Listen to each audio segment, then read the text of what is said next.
Hola amigos, ¿cómo están? Bienvenidos a Perú 21 TV. Mi nombre es Mayra Calderón y a continuación vamos a tratar el anuncio de Dina Boluarte de comprar 2 Boeing.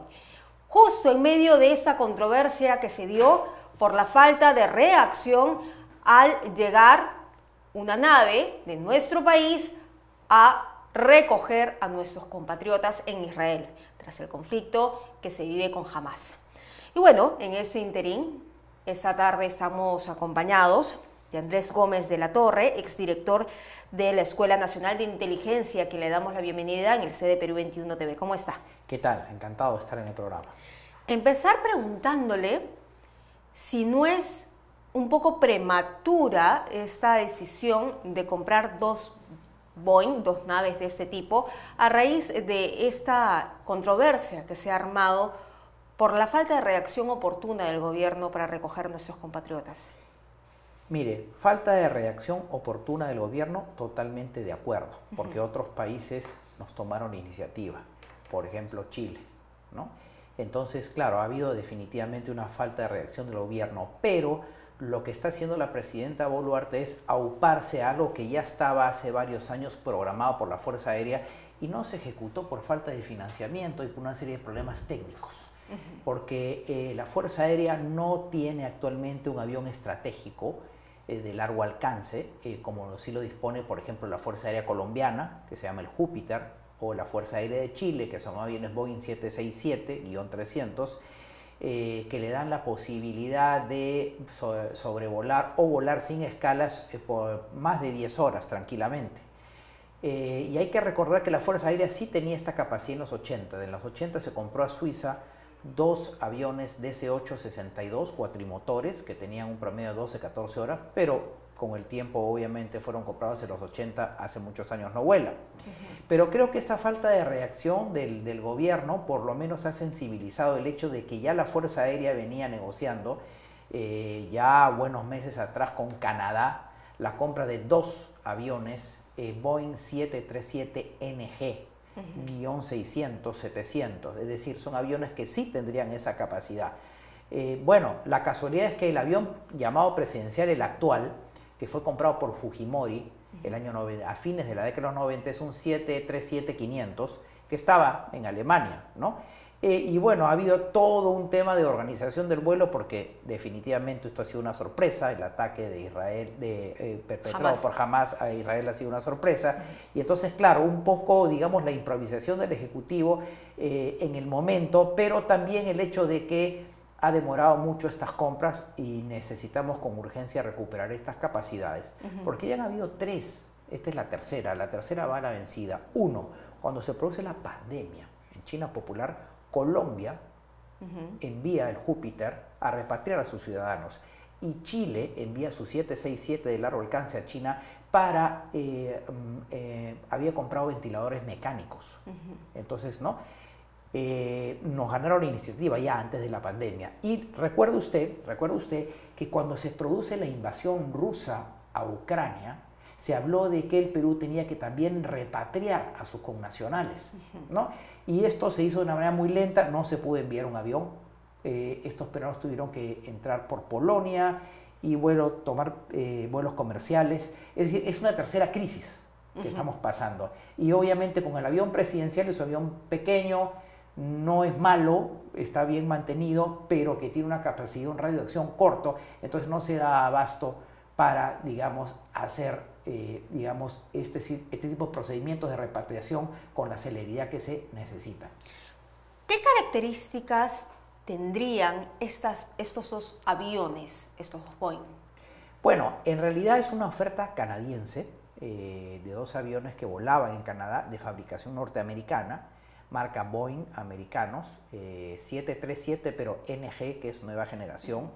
Y una de las cosas que tienen estos aviones es la mayor capacidad de radio de acción para poder, digamos, enfrentar la posibilidad de hacer rutas sin la cantidad de escalas que deben hacer o que debería hacer, por ejemplo, el propio 737-500, el actual llamado presidencial.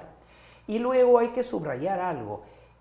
Chile envió unos aviones Hércules que tenemos nosotros, pero los propios pasajeros que fueron evacuados de Tel Aviv a Madrid ¿Mm? Dijeron, bueno, hasta acá nomás porque el avión Hércules es un avión prácticamente militar, lento, y entre otras cosas tiene servicios higiénicos muy limitados y tiene que hacer muchas escalas. Entonces, enviar aviones Hércules, que podría eventualmente hacerlo, en realidad no es una solución. Yo creo que la solución en el caso peruano actualmente es justamente la habilitación presupuestal que recién se ha dado para la compra de 2 aviones estratégicos, porque en el futuro no sabemos cuántos peruanos van a quedar varados en el extranjero y vamos a tener que repatriarlos. ¿Y cuánto le va a costar al Estado peruano la compra de estos dos aviones y su mantenimiento? Sí, ahora es una oferta. Entiendo que es una oferta porque luego de la pandemia muchas empresas aerocomerciales lamentablemente han restringido notablemente su capacidad operativa y entonces aparentemente es una oferta interesante. No se ha hablado de cifras muy concretas, pero parece que es algo bastante razonable porque son 2 aeronaves. ¿Un aproximado? Se habla de 45 millones de dólares, que es una cifra bastante razonable por los dos. Claro, son de segundo uso, pero hay que subrayar que un avión perfectamente, digamos, objeto de mantenimiento, de overhaul, está plenamente operativo, tiene un radio de acción mayor. Entonces creo que es una oportunidad interesante, ha demorado, y ha demorado por toda la burocracia que hay, la lentitud que hay en la ejecución de los programas de recuperación operativa de las Fuerzas Armadas. Pero esto nos es un poco una alerta en el sentido que es la tercera crisis que se produce en general y en segundo lugar lo que tenemos encima en este momento que es todo el tema que se viene el fenómeno del niño, que ya está realmente a muy pocas meses, por no decir semanas. Entonces tenemos que recuperar en general, porque estos aviones también pueden servir para el traslado de pasajeros, para asistencia humanitaria, si vienen de Canadá los dos. Entiendo que ya las negociaciones ya están a un punto en que los aviones ya vendrían en el 2024, de principios del 2024, pero ver las cosas en su conjunto, porque ya tenemos encima el fenómeno del niño y vamos a requerir de más aviones de transporte y de helicópteros, ¿no? Y eso es la primera prioridad en materia de lo que es adquisiciones militares. ¿Y cuánto nos costaría el mantenimiento?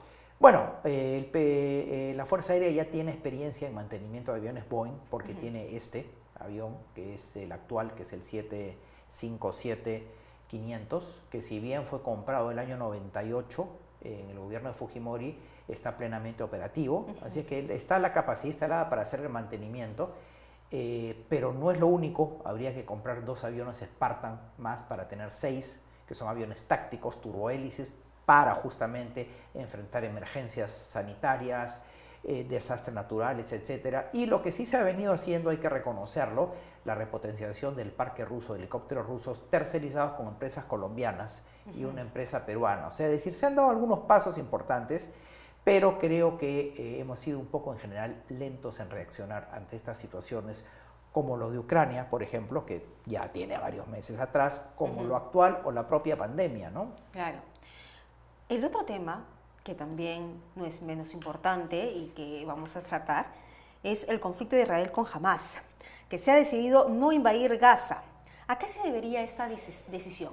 Bueno, en primer lugar me parece a mí que si realmente Israel decide no hacer una invasión terrestre a Gaza, se va a evitar muchos problemas, porque el corredor de Gaza es muy estrecho, es un escenario de guerra urbana muy complicado, el costo político y humano es muy alto de entrar, y más aún si se va a hacer una guerra. Es imposible de hablar en Gaza de una guerra quirúrgica sin daño colateral, porque es muy difícil diferenciar la población de los grupos terroristas, y creo que Israel se va a ahorrar en ese sentido una operación que puede serle de un costo político, estratégico, humanitario e internacional muy grande. Entonces el motivo sería más político que otra cosa. El motivo sería eventualmente más político. Yo creo que lo que Israel va a planear es una operación, digamos, de castigo desde el aire, de retaliación, ¿no? De ataques, entre comillas, quirúrgicos, pero el hecho de entrar directamente a invadir la Franja de Gaza es mucho más delicado que lo que implica hacer una operación, digamos, desde el aire de retaliación. Recuerdo mucho que hace 50 años se produjo la guerra del Yom Kippur. Y ahí, luego de la guerra, hay que recordar que la primera ministra de Israel, famosa, Golda Meir, llamada la Dama de Hierro, justamente por esa falta de previsión pagó un costo político meses después.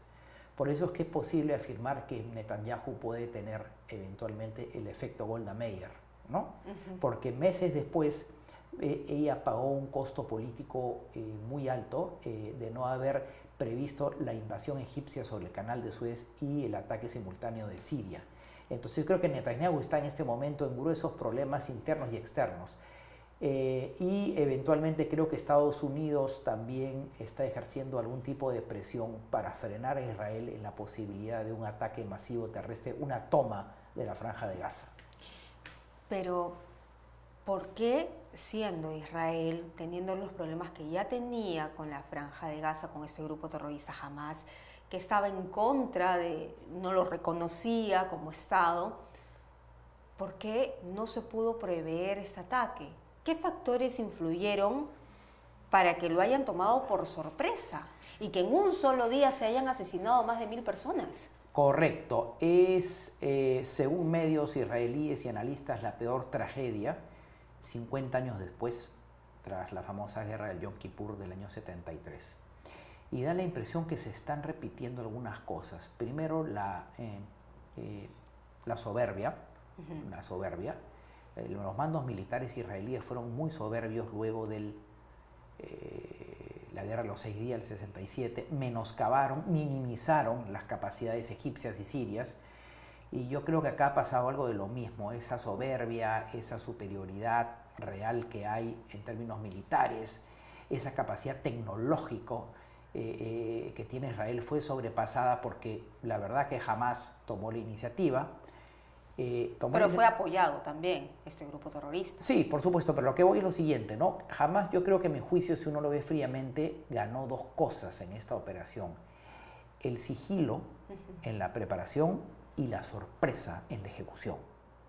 Y esto se debe justamente a que hablamos de los medios tecnológicos, que Israel ha desarrollado tremendos medios tecnológicos, porque los grupos, las células de los combatientes de Hamas evitaron, por ejemplo, empleo de medios electrónicos, celulares, WhatsApps, claro, computadoras. Entonces, como dijo un general israelí, han vuelto a la edad de piedra. Todo era, hablando criollamente, a boca chiquita, ¿no? Es decir, ya con digamos, procedimientos de comunicación sumamente rudimentarios de la edad de piedra.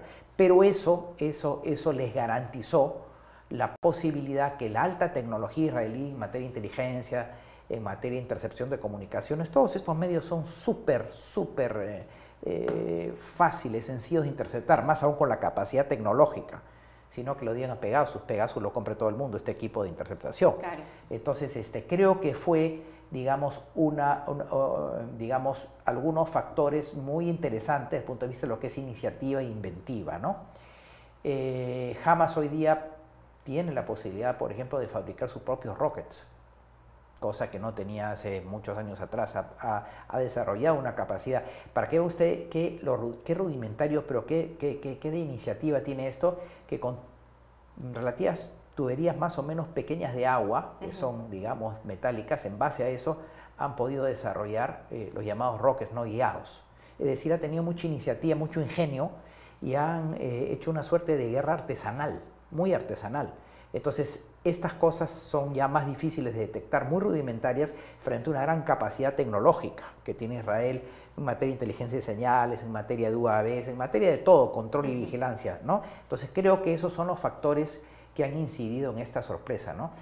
Y, finalmente, yo creo que después de esta guerra va a tener que haber, primero, no me cabe la menor duda, que a largo plazo, mediano plazo, Netanyahu va a trastabillar, va a tener problemas internos, y en segundo lugar tiene que, como se hizo el 73, conformarse una comisión investigadora. El año 73 se llamó la Comisión Agranat en Israel, que hizo un análisis de cómo funcionaron los servicios de inteligencia, las fuerzas de defensa de Israel, el Ministerio del Interior, todos los entes involucrados para desbrozar cuál ha sido la falla y establecer, uno, los niveles de responsabilidad, y dos, los costos políticos. Porque realmente la Dama de Hierro, que era la primera ministra Golda Meir, muy afamada, por cierto, de mucho prestigio, fue su Waterloo el 73, como lo puede ser ahora el Waterloo Netanyahu, que además se cree mucho el hombre de la seguridad, vincula mucho su gestión a sus éxitos en seguridad. Muy bien, vamos a ver entonces qué es lo que pasa. Vamos a ver lo que pasa. Yo le agradezco por estar aquí. Es bastante complicada la situación en Israel. Vamos a ver qué ocurren con sus autoridades y las próximas decisiones. Seguramente vamos a tener más noticias. Yo le agradezco, señor Gómez de la Torre, por estar aquí en el Muchas gracias. 21. Bien, amigos, nosotros llegamos hasta aquí con la información. Regresamos más adelante.